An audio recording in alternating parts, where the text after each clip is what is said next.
అర్హులైన ప్రతి ఒక్కరికి ఇందిరమ్మ ఇల్లు ఇస్తామన్నారు మంత్రి సీతక్క. ఇందిరమ్మ ఇండ్లు రానివారు అధైర్యపడొద్దని తెలిపారు. ఇందిరమ్మ ఇండ్లను లబ్ధిదారులు త్వరగా పూర్తి చేయాలని అధికారులను ఆదేశించారు మంత్రి.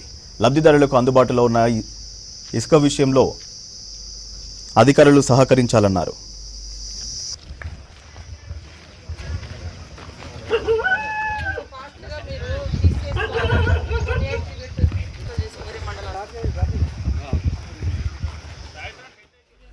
మహబూబాబాద్ జిల్లా కొత్తగూడ గంగార మండలాల్లో మంత్రి సీతక్క పర్యటించారు. లబ్ధిదారులకు ఇందిరమ్మ ప్రొసీడింగ్ కాపీలను పంపిణీ చేసి ఇండ్లకు భూమి పూజ చేశారు మంత్రి.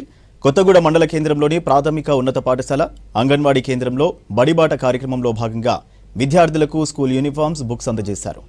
మొదటిసారిగా అంగన్వాడీ స్కూల్కి వస్తున్న పిల్లలకు అక్షరాభ్యాసం చేపించి 20 లక్షల వ్యయంతో గోవిందాపురంలో నిర్మించిన నూతన గ్రామ పంచాయతీ భవనాన్ని ప్రారంభించారు మంత్రి సీతక్క.